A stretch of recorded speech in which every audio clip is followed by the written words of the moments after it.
Yay! Everyone just clap. Live! Yeah! Yay! Yeah! Thank you. Sit down, everybody. Sit down. Uh, Shane said welcome to sit the Crafty down. Boys. Sit. Animals say sit down. Welcome to the Crafty Boys, where we drink beer and tell you about it, and then talk about other garbage. Because that's what we do. We're awesome that way. And hi, I'm Shane, and the other guys here. You can tell them who you are. Who's that? Or not. Yeah, I don't know who. That guy. This week we've got the same beer, myself and Alan. Locke, you have, of course, a different beer, so we'll start with you. Different beer, yes. And as you different must have goes, something. this looks very different. This looks... It might be more different than I'm up for, but I'm going to try it anyway. I have in the past been fairly enthusiastic about a brewery in Barrie called the Flying Monkeys, and this is their latest. It is called Frosty the Friendship Dragon. Frosty the Friendship Dragon. It is a whipped frosting double IPA. What does that mean? I don't know. As you see, it is Frosty the Friendship Dragon. Oh, nice. So, it kind of sounds about this. Dramatic wars of soft warmth expand the ethereal lactose-laced body of this brew with airy pockets of vanilla muffled with whispers of lemon, amarillo, muteca,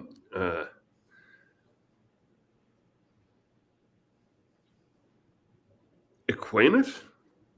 I don't know if Julian's listening to this. He'll know how that's pronounced. Whip this chimerical frosting double IPA into a dreamy vessel of intensely pointless joy. What's in it? Water, malted barley, oats, wheat, hops, sugars, lactose, in brackets. Lemon. So basically, it's like a milkshake sour. Yeah. Lemon puree, vanilla bean, not vanilla extract, vanilla bean, yeast. Okay, let's find out. Give it a try. Let's hear all about it. And while you're doing that, I'm just gonna bring up their little part of the web here. Oh. Ever wish your best friend was a cool dragon? Frosty the Friendship Dragon, whipped frosting double IPA. We begged and bribed this cool dragon with hops and vanilla and sweet words of the daring adventures we can have together. And then he told us to go away. So they murdered him and turned him into beer. Okay, I guess I was genuinely concerned. I bought it on site because it's like, Flying Monkeys have a new thing out. Let's give that a shot. Oh yeah, right. And then there's that other thing. 8.3% alcohol per volume. So I was a little concerned that I was gonna hate this, truthfully, because for all that I tend to, I've always been very supportive of the Flying Monkeys. After a point, I started to get to a point where all the bright colors and all the, layer upon layer of zaniness. And I was a little concerned that this was just going to be a sugar fest because, a lot of their heavier beers, they don't somehow manage to burn through all the sugars, and what you end up with is a drink that's kind of sickly sweet, and but that is not this beer at all. This is surprisingly dry for what it was described as.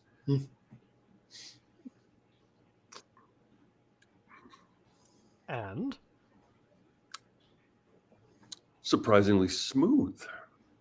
Very little, if any, aftertaste. I would, normally something this strong and with the sort of the lactobacillus, you expect it to be a little funkier on the back end, but no, this is relatively clean drinking. Like it finishes really smooth.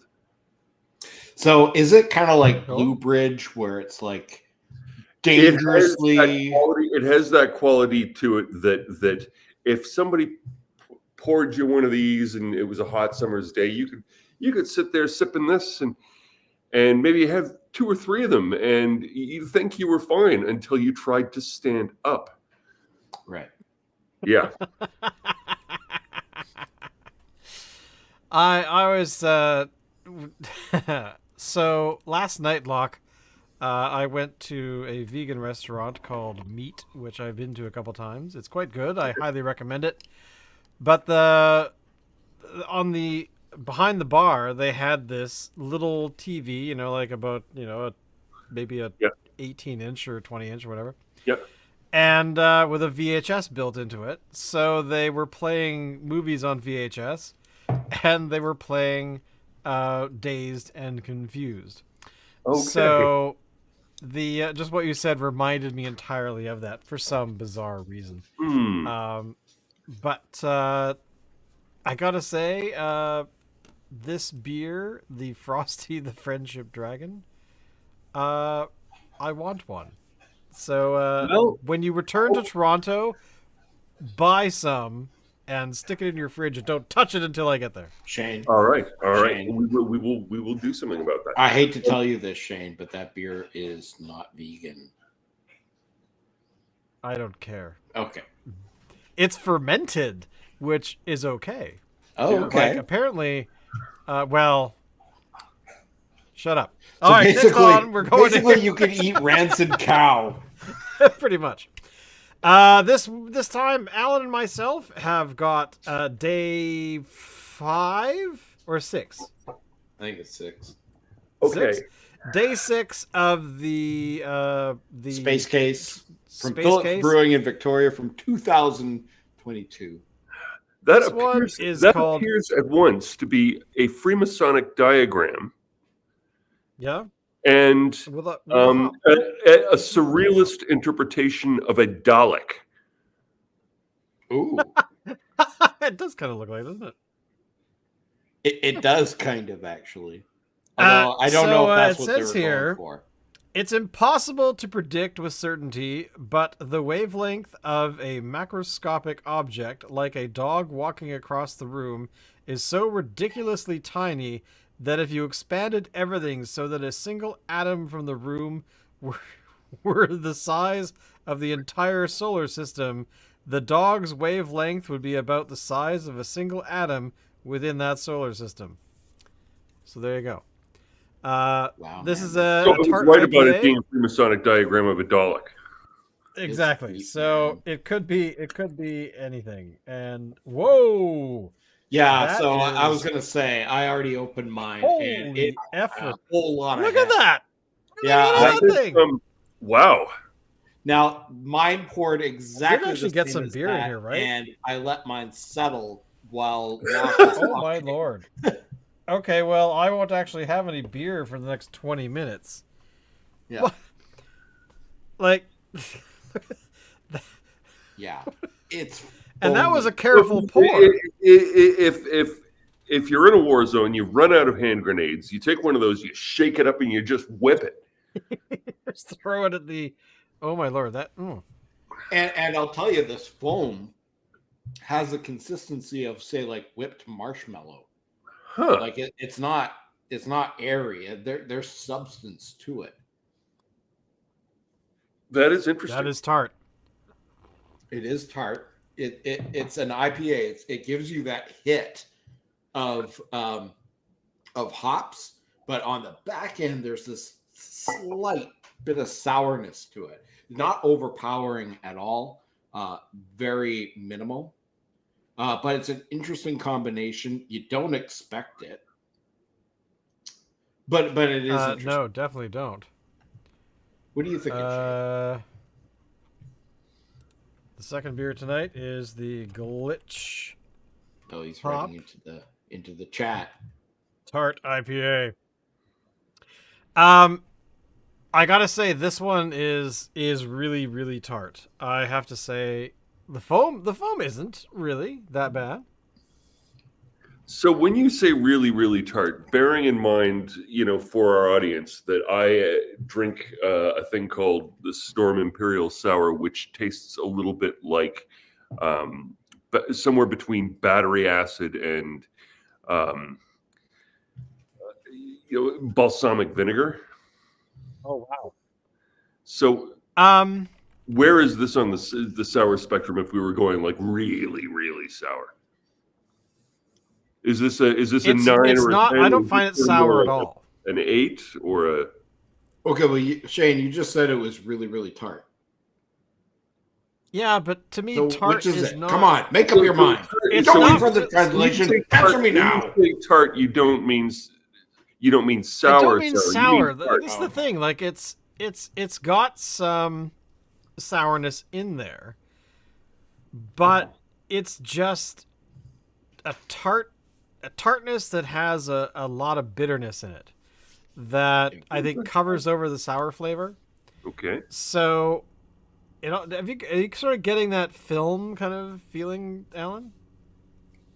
Just a hint of it. Yeah. Okay.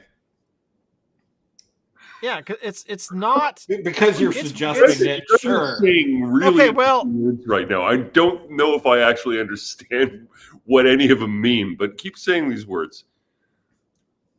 It's like a fat tug and some kind of a sour had a baby, got together, had a hot night. That is a good way to put it. And 9 months later, it's the hop flavor, the hop sort of profile of the beer is smoothing out the sour flavor, and it has they've got a bittering hop in there that's really powerful. So I think here's the thing. Does it work? Does it work? Shane, what do you think? Well, at 6.2%, let's find out. I don't think it necessarily works as a combination. I think, if you're in the mood for an IPA, you have an IPA. If you're in the mood for something tart, you have something tart. I don't think there's anybody out there that wants to mix the two. Well, okay. I don't know. Flavor. I don't know. I mean, you often hear things like, critical, opinion demands that action comedies are not really a thing. Critical opinion is that action comedy, you're either doing action or you're doing comedy. But I don't know. Ghostbusters, Big Trouble in Little China. It's not a tuba. Kindergarten Cop. Beverly Hills Cop. I mean, these are all sounding like 80s classics to me. Yeah. Okay. Well, I guess what I'm getting at. Now that said, those are good examples. Yeah. Can you think of a bad example? Okay, here's one. Although I actually really like this movie, Tank Girl. Okay. Yeah, it was. I actually really liked it. I was halfway to liking it, except that I kind of knew about the comic, and coming from that place, it was sort of harder to like. Okay. Yeah. Well, I mean, I think for me, what I'm getting at here was Phillips trying to create a new beer style in a way. Yeah. And if they were, I think they failed. It was a swing and a miss. It was a swing and a miss. Okay. It's an interesting thing to try. I will be honest with you. Just watching you guys drink it, it would be like one of those things where it's sort of like, yeah, let's have a beer, guys. Yeah, okay, all right. So we'll. Oh yeah, okay. Well, wait for the foam. Yeah, wait for the foam. dig through some of the foam, and maybe we'll pour a little bit of it out into this glass. That we can have some, So yeah, let's have a beer, guys. Yeah, we'll drink some of that while we wait for the rest of the foam to die down, and then we'll finish off the beer, and it tastes really fucking tastes weird, And like if that's what having a beer was, like nobody would do that, or at least they would do it rarely. You know what I mean? Unless they're us. Some beer mixes work, like say a black and a tan works. I mean, whatever, it just works. The IPA and sour thing, it don't work. My opinion. Huh? Shane, you agree? I would agree. I concur.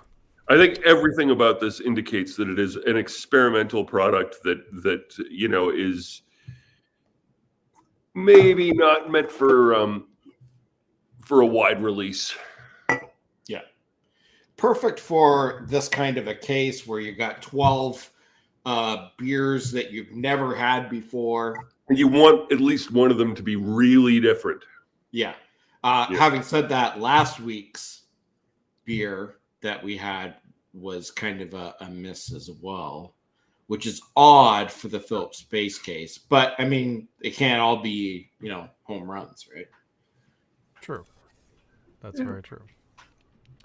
So overall, I give this beer a sort of a middle thumbs up. It's drinkable. It's great once, and maybe not. Like, I'm not going to throw it out. I'm gonna drink this. But I was surprised at the explosive nature of the beer too. So, well, yeah. There you go. Yeah.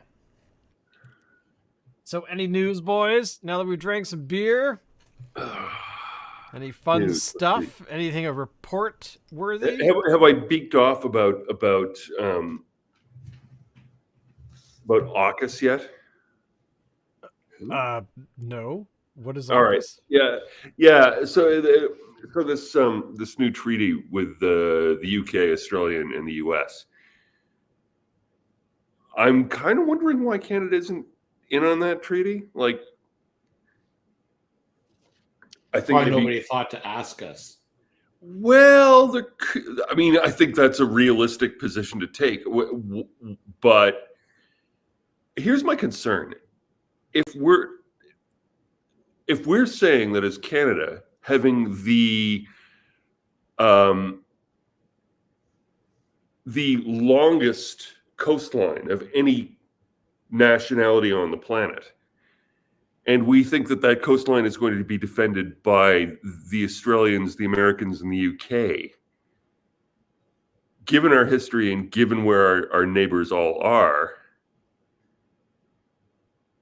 wouldn't we want a seat at that table? And if we don't have a seat at that table, what does that mean? Mm-hmm. I can see that.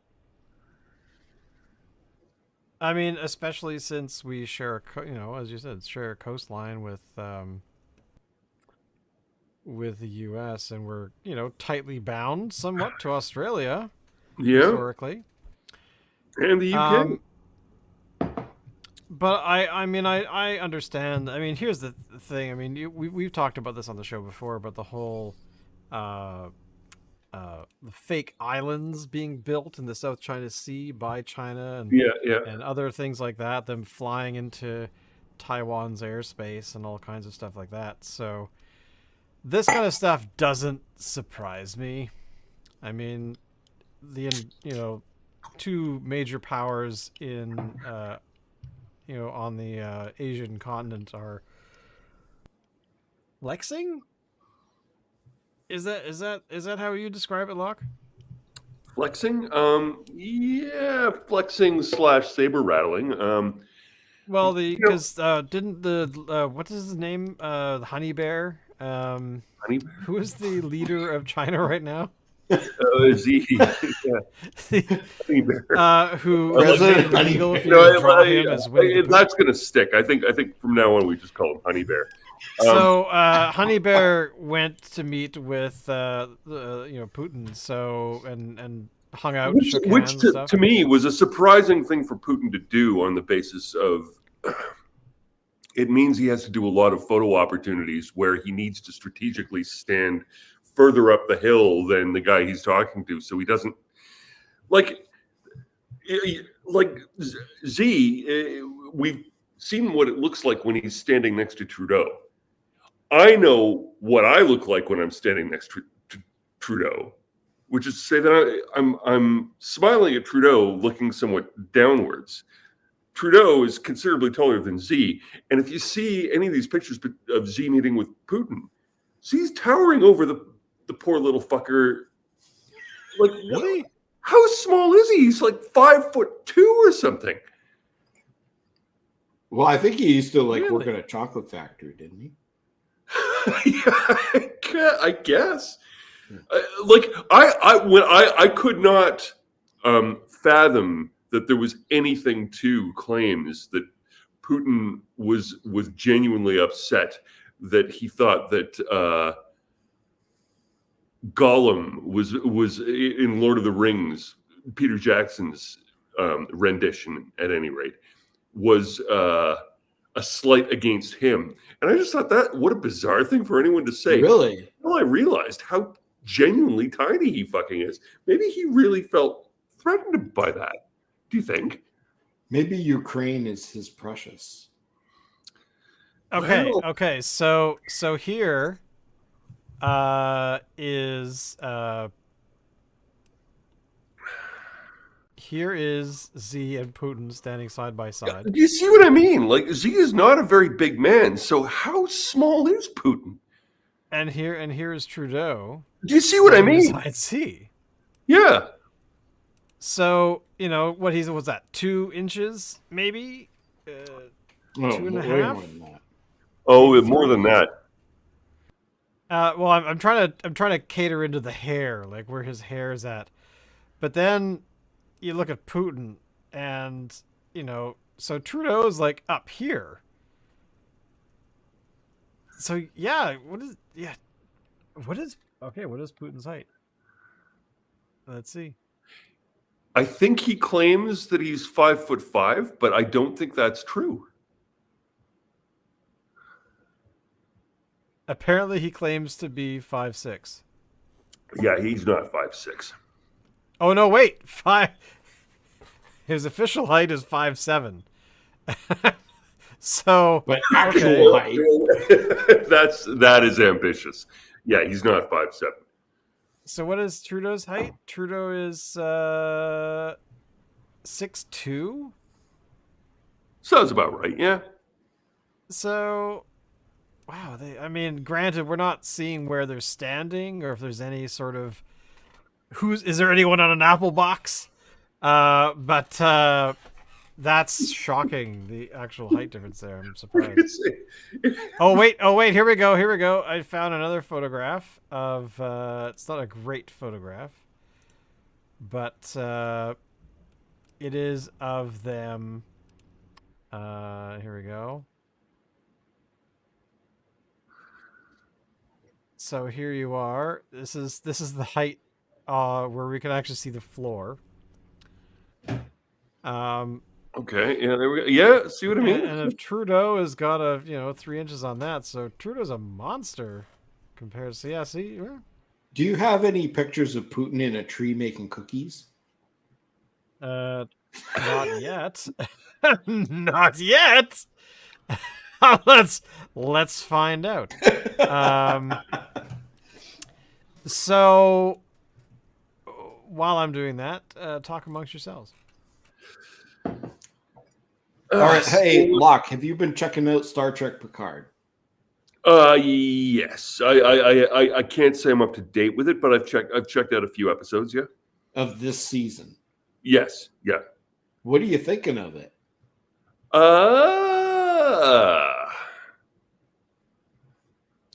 It's not stylistically. It's not as bold a move as the most recent sort of new series or whatever. Meaning it's not episodic. Well, the name of the new series suddenly escapes me, which is to say, Strange New Worlds. Yeah, that's right. That's the one. I'm glad you can help me with this. This is about how well I was doing with trivia last night. So, Okay. so that guy who did that thing. Anyway, yeah, I don't know. Let me see. It's a formula that I think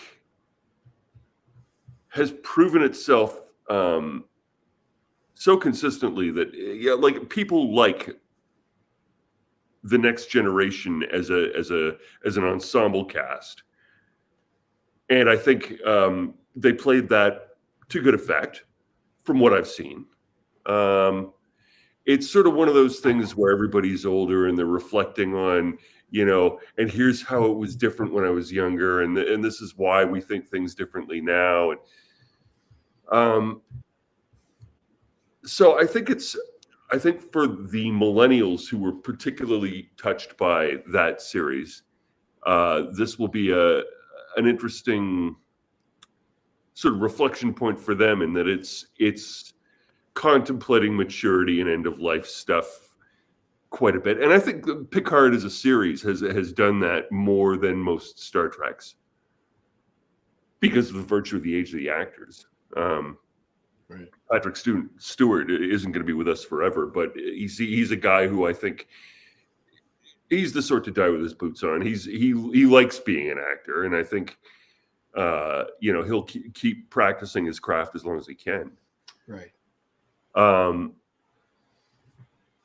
I think the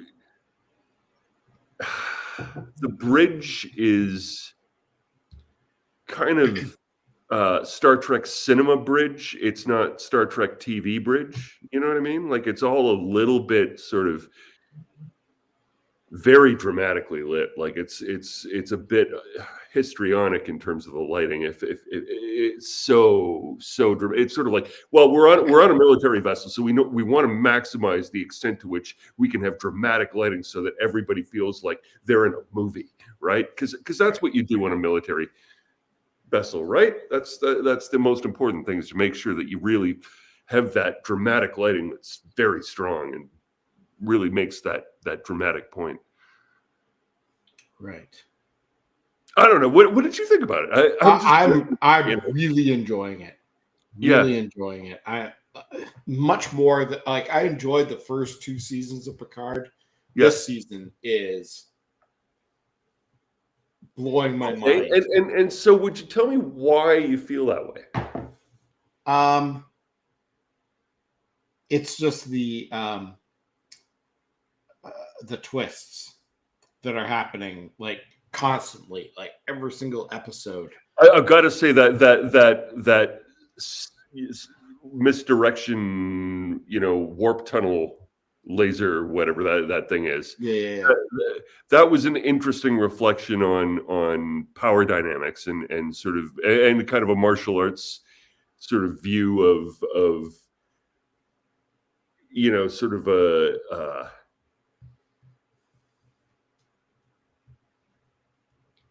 yeah. How do you counter something that exactly? Yeah. I also like how they're bring back, to me, one of the most compelling villains from the Star Trek universe from Deep Space Nine. That, although it was tied up at the end of Deep Space Nine,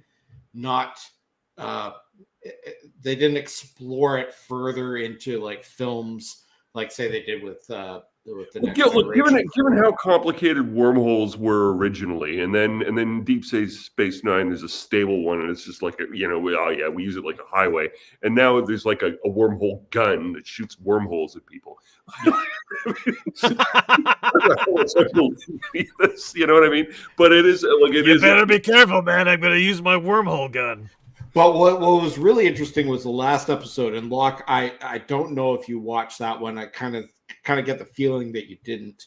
And it didn't. No. But they break into not to give away any spoilers, but they break into Daystrom Station, which is a top secret Starfleet research place, and they showed some stuff, and there were some Easter eggs in there that was, if you really pay attention, are very interesting. It is Don't know if optical it's just Easter. fan service or stuff that could be used in the future for Star Trek episodes. Then they visited the Starship Museum, and there was like a Constitution class vessel. The Enterprise A was there. The Bird of Prey that Kirk and crew stole in Star Trek 3 from the Klingons was there. Voyager was there. There was or as they say in the episode, oh yeah, the whole whale incident. Yeah. Although I do have to say on Voyager, in the timeline, Voyager would have been less than 30 years old at that episode. Like, why is that ship not still in service? Like, well, I mean, if you it took a beating and it traveled. I mean, I think it wouldn't be necessarily because it wasn't a functional ship, but that it was just more of a. This ship did something really weird. So, yeah. So let's retire it and let's put it in the museum because you know it's cool. I'm enjoying it too. I thoroughly. I think mainly because I think a lot of what's going on with Star Trek right now is that they have they've taken what didn't work with the Star Trek films from the past 12 years or so, or however long it's been, and have tried to do the stories differently.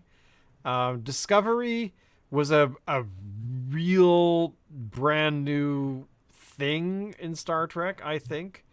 Brave New Worlds, however, sort of thought, okay, well, we've already done some really, highfalutin sci-fi, but sometimes you just want to watch, a Kirk-like character punch a Klingon in the face. And I think that's kind of what they have gone a little bit, not backwards, but they've stepped back a little bit from the sci-fi. Back to their roots. They went back to the future. Exactly. Well, especially since, I mean, to me, the best example of that in Brave New Worlds was you had this virtual child who was kept basically a la frozen in time inside of a transporter, or however the hell he was doing it, the doctor guy. And then suddenly his child is like running off with an angel into space. Which to me was quite sudden. Now, of course, spoilers if you haven't seen Brave New Worlds, but Strange New World. Strange New Worlds. But that to me was where a bunch of writers going, we came up with a cool idea to give some flavor to the Doctor character, and we don't have an end game. I think it's too much. So suddenly it was basically an episode of childlike, I don't know, energy field in deep space. It was like, I want a friend to play with. That friend looks like fun. But that's very like Kirk era Star Trek. Oh yeah. Oh no, totally. But it happened like it happened like midway through the season, where I was expecting it to kind of, as Alan, you were pointing out, like there was some sort of end game somewhere, which I thought would have been, they find out and he gets in trouble and it causes some sort of weirdness with the ship or whatever. Because they laid out this whole thing of like, it has its own power system. So if the power of the ship is interrupted, it's still able to run. Similar to like, apparently holodecks can run forever now on their own power system, which I had forgotten. Apparently has been a thing since the TNG days. But yeah, to me, it was just like suddenly they decided, okay, well, we've written ourselves into a bit of a corner. So let's come up with a way to get rid of this kid. And off she went. And in Star Trek, anybody who dies in Star Trek can come back. Well, exactly. I mean, Many the same thing times happened over. to Kes in Voyager, where they wrote themselves into a corner. The actor, I gather, from what I remember, wasn't happy with their particular role on the show.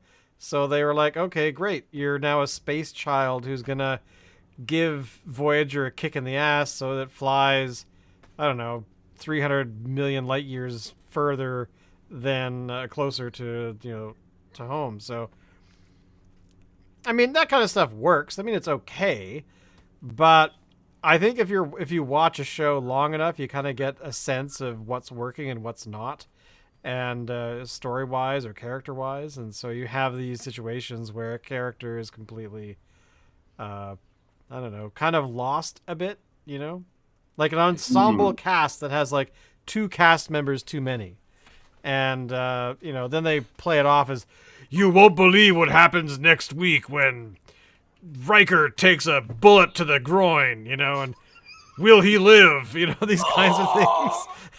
So, and I mean, I like bones. Well, exactly. I mean, I like what they're doing with Picard because it is basically like watching a continuation of a story we were familiar with. We weren't. We had the Borg last season, which was cool but kind of weird, and the first season. What happened in the first season of Picard? I don't even remember now. It was to do with. Well, it was all very geriatric. Like he was, he was dying of cancer, wasn't he? Something. He was dying of something. The fancy disease. It was about the androids and everything. Yeah. Right, the androids. That's right. The whole So, and that I think was okay. And then you had a lot of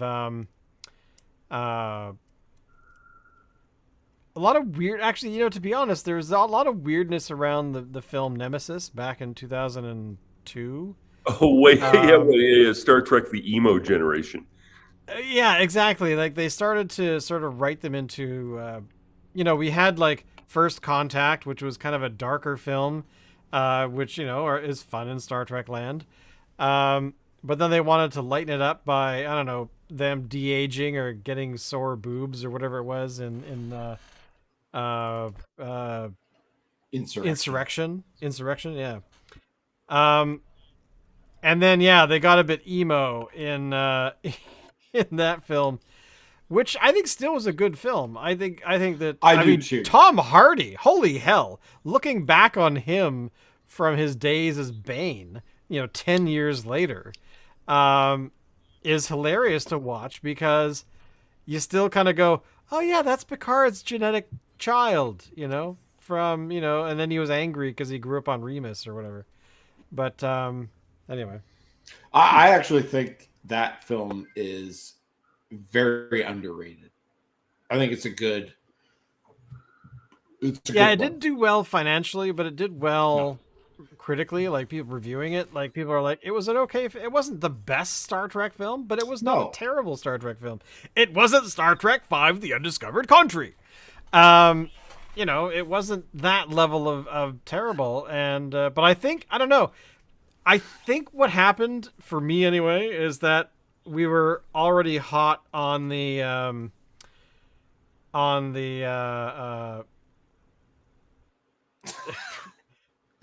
hell yes, that's so true. I always drink bears. It's good to drink bears. I know, I like to drink bears too. Well, this is why we always have bears killing Dave when he's here. So drinking bears, don't forget. Yeah. Well, thanks, guys. Thanks, man. Because we're coming up on 10 years for the show. Crazy. We've got like a year and a half until we've. Well, let me do the math here. Hang on. 29. And we finally have a viewer. Yeah, but a year and a half and a viewer finally. Yes. But yeah, I mean that's the thing, right? Is that I think Star Trek is coming has found its footing again, in terms of. Uh-oh. Well, tell your mom she should watch. As well. We're alpha males, right? Totally awesome dudes. But I totally lost my train of thought. I got thinking about being an alpha male. So Alan is like, I don't know, man. All alphabets We're are talking off. about Picard. All alphabets are off.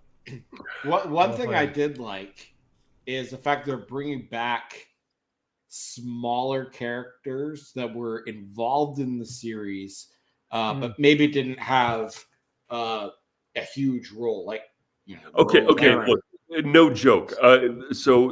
When I was in high school, I used to do like theater or whatever, and my arch rival was this guy named Caleb, and he was sort of a bit more the hero-looking kind of guy. Classic Caleb. Yeah, whereas when we did Everyman, the medieval play, the morality play or whatever, I was Death, and what was he? I think he was God. Yeah. It was that sort of thing, right? He got all the lead roles where it's we need a hero guy, and I got all the I got to be Dracula, right? Anyway. I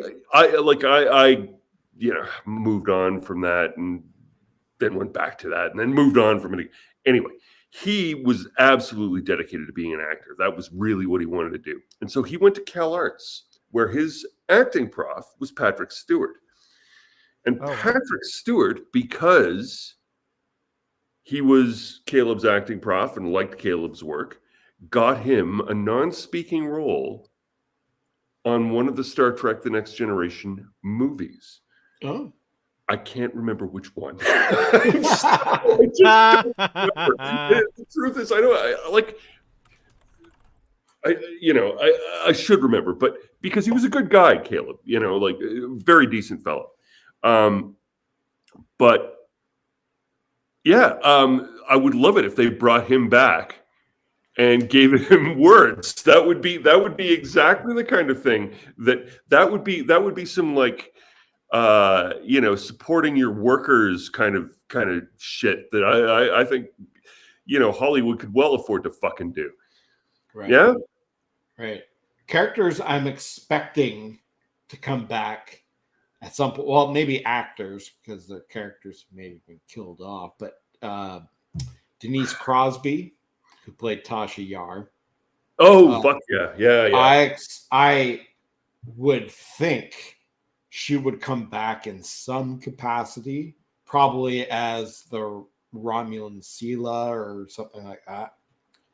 The Romulan Alpha Minx.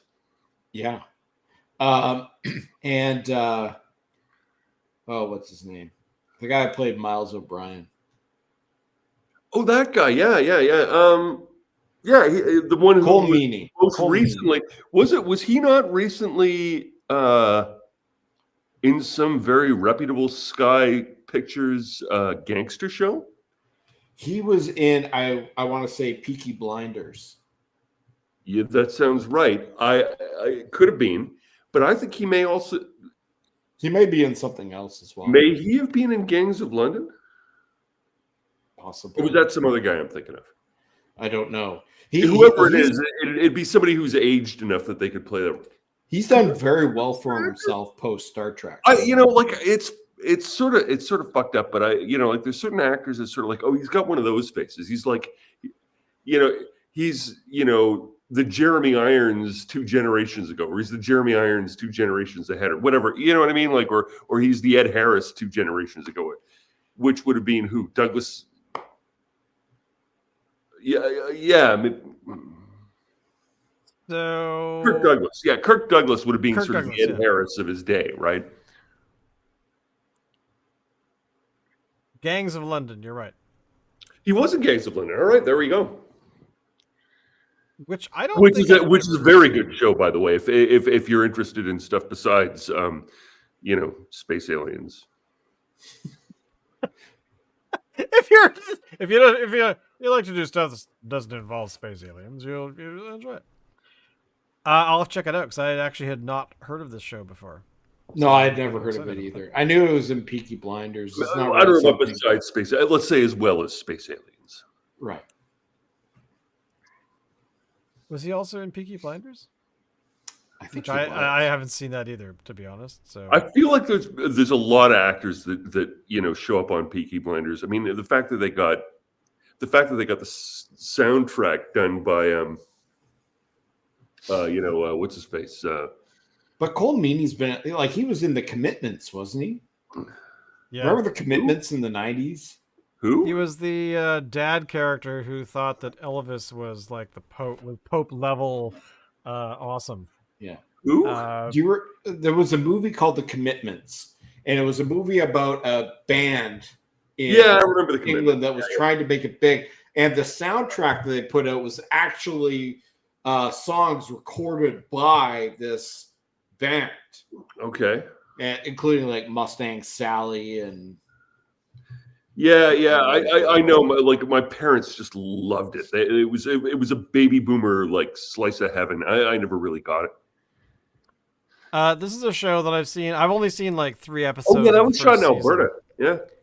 Yeah. Hell on Wheels, which has Cole Meany in it. He was in like 50 odd episodes of the show, or if not all of the episodes. But yeah, it's a weird little show that I've enjoyed because it's about them making the railway. and it's got Anson Mount in it too, which is interesting. Oh, you're right. I didn't. It's got what? Anson Mount cool. plays Captain He's Captain in Kirk's Strange New predecessor. Worlds. Pike. Oh, Pike, yeah. Okay. So that's interesting. So Anson Mount and Cole Meany, both Star Trek alums. There in are the some same cool show. shows out there. I mean, I lost track of watching shows for a while. I don't know. I got distracted. Really, I with, mean, for me, unless it's Star Trek or Star Wars, I don't watch it. Or Cobra Kai. Okay. Oh, which I've only seen the first season of. I have not. Oh, watched, you're season missing out. 5 now or something. Yeah. I'm with Alan on that one. Yeah, you're totally missing. Oh, okay, I mean, it's not based in reality at all. I mean, you gotta get past the fact that these people who are 30 years removed from their karate tournament are still holding grudges about it. You have to get past that, and once you do, it's very enjoyable. Peanut Gallery. Here. Hmm. Would you like some beer? The Cook of Castamar. That's a show I watched recently. That I thought was Cook very of good. Castamar. Yeah, but then again, I'm a super nerd for the 18th century. So that's 1720s in Spain. Mm. So what was going on with I'm not going to tell you all about what was going on in the 1720s in Spain because that's beyond the scope of what we're here to drink beer about. Yeah. Not that I haven't done that plenty of times before, as we agree, but Yeah, the Cook of Castamar. It looks cool. I'm assuming this has subtitles. Yes, please, and may thank you. the dubbing is surprisingly good for an English overdub for Oh, Spanish. really? Okay. Look! No. I don't know. I have nothing against dubbing. Stick with the subtitles if your reading glasses are on. All I'm saying is where I am right now, the quality of the screen is such that the printing is very small. It's that fuck it. Let's see what the overdubs are, and it wasn't very bad at all. Actually, it was one of the better examples of people using overdubs and not screwing up the acting. Right. Okay, cool. But that said, obviously, I would, in most circumstances, side with those who pick subtitles over dubbing. But in any event, it's one of the it's sort of got all the sort of the pieces that you want in sort of an upstairs downstairs with the added element of 18th century sort of sword fighting and I wouldn't say there's a whole lot of there's maybe a dash of Count of Monte Cristo in there, Okay. I'm trying to find. There was a show that I liked. Here we go. 2013. And called Dikt, I think. Ooh. A Danish show starring this actress here who was in the film High Fidelity with John Oh, Cusack. yeah, yeah. And but she is, Danish, but she did this show where she plays this crime sort of person who does like they call it, I think it was the crime reporter, Okay, but she's okay. more So like it's a she's more of crime a sort of detective. person. What is a crime sort of person? They're a reporter. I'm A flat. reporter, yeah. Sorry. They're either Sherlock It's Holmes more of a or detective they're kind of show, but she's not a or they're police. Jack the She's not Ripper. police. So anyway, but I started watching the show with the dub, and I decided at that point that I couldn't handle it, so I turned them off and just did subtitles. Yeah. So I got to say, there's been a couple shows like that where I appreciated the show because I could hear the language that was being spoken, even though I Yeah, didn't no. understand what they were saying. And in most So- cases, that's the way I tend to go. Like, I don't know. Did you guys ever watch Dark No, on I haven't Netflix? watched Dark. Yeah, I No. mean, it's the German Stranger Things. Right. And that's definitely one that do it in the original German. Like trying to listen to the overdubs for that, it's taxing. Yeah, I don't know. I just find the dubbing really. There was something else that I It watched. takes just something away from recently. the acting, right? Yeah, exactly. when the overdubs don't capture the moment for what the body language is saying and all of those nuances that that come from somebody just speaking. Like it's a giveaway, and it makes the whole anything that's driven by relationships or the conveyance of one thing to another. Like unless it's a fist fight, you know what I mean? Yeah. It drives the narrative flat, and it sort of sucks. Well, yeah. I mean, it's weird when story gets lost, I guess is one way to put it. Yeah. Because you're too busy. You're too busy fiddling with the dials. You're Yeah. like mentally, and you're yeah. I just find it so much easier not to do that. But any shows that you've watched where you like that are foreign language films or TV, Alan? Me? Yeah. No. No. You to be avoid? honest, I don't watch a lot of TV. If something comes out that's Star Wars or Star there's Trek a lot of foreign related, language in Star Wars. fine. Yeah. Sorry? The recent Star Wars is like there's a lot of foreign language in that. I mean, it's Bantu and R2D2. I guess. Yeah. R2D2 with subtitles. Suck it, meatbag. I was watching a Star Wars where the R2D2 was overdubbed in English, but with like a Peruvian accent, and it just didn't work. Okay, yeah. It was a real saucy. It had beeps Droid. in Peruvian. Boop, boop, boop, boop. What does a whistle sound like in Peruvian? No. All of those Peruvian buskers tell me a whistle is like, and it's got like a microphone and an amplifier and a digital effects unit to make the whistle really like echo out. You know what I mean? Right. That would be True. the Peruvian I way. guess. Well, my beer is gone. Me too. So we Mine's shall still here, adjourn but for the then again, evening. it is what it is. Thank you all for watching. It is time for Locke to go to bed. It's We'll be back very- next week with it beer is number so, 7 for so, myself and so Alan. that- I don't know what it is. It's still in the box, so I'll stick it in the fridge and avert my eyes. But thank you all for being here. And don't forget, follow us. Do stuff. Tell people about the show. Yeah. Thank you all. Thank you. Thank you. All right. Thank you. I'm trying to find the button to end the show. Run around.